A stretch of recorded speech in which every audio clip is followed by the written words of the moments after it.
dell'assessore regionale per le omissioni, perché i reati per i quali si procede è omissione di atti dovuti, perché non si può dire che non sia fatto nulla e non si spendano denari per la tutela dell'ambiente, in particolare dell'aria che respiriamo. Si spendono un sacco di soldi. Abbiamo ormai una burocrazia dell'ambientalismo. Non c'è comune che non abbia il suo assessore all'ambiente, abbiamo agenzie varie che operano a partire dall'ARPAV, ovviamente con un apparato scientifico, tecnico, spese che vengono fatte. Il risultato è che siamo in una situazione di emergenza, perché più che un problema di inquinamento, qui come appare evidente, siamo alle prese con una clamorosa omissione di atti d'ufficio e quindi siamo arrivati all'azione penale. Questo è il punto di partenza. Questo secondo me spiega anche, come dire, una saracinesca che si è improvvisamente calata sulla rilevazione dei dati da parte dell'ANPA, perché purtroppo il fatto di divulgare la notizia rende evidente alla popolazione la situazione di emergenza.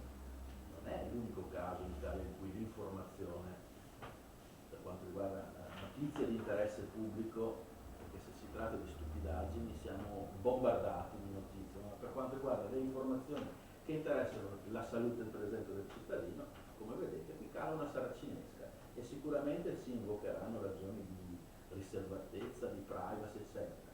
Però comunque queste informazioni che sono fondamentali, se non sono in possesso del cittadino, il cittadino non comincia a brontolare e qui non si mette in moto il meccanismo emergenziale. Tutto il contrario di quello che vorrebbe la legge.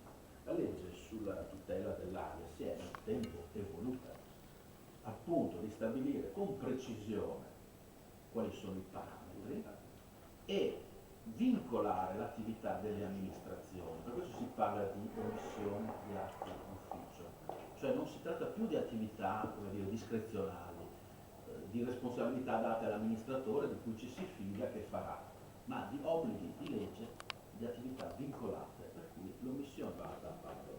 Quindi è la competenza specifica dell'assessore regionale, però è interessante l'intreccio tra l'inerzia dell'assessore regionale e le inerzie degli amministratori comunali e provinciali. Come anche interessante,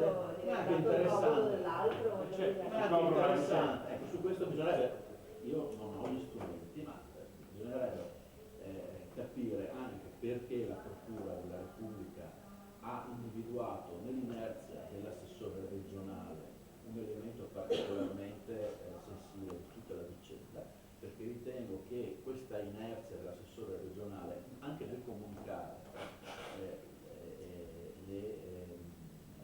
ai comuni il piano d'azione regionale, anche nel controllare, perché lo strumento della revisione del piano, che deve essere comunicato al Consiglio regionale, lo strumento della relazione, che entro un anno deve essere avviato.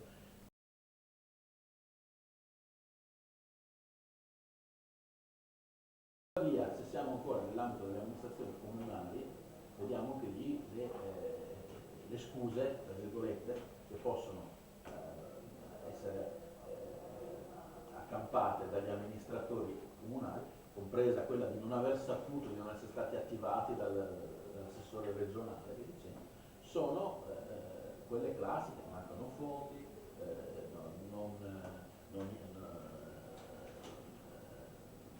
non è un atto dovuto, eccetera. Quindi è l'intreccio che bisognerebbe riuscire a capire. Qui è un punto sensibile, cioè l'attività dell'assessore regionale, perché la legislazione impone, sicuramente si difenderà l'assessore regionale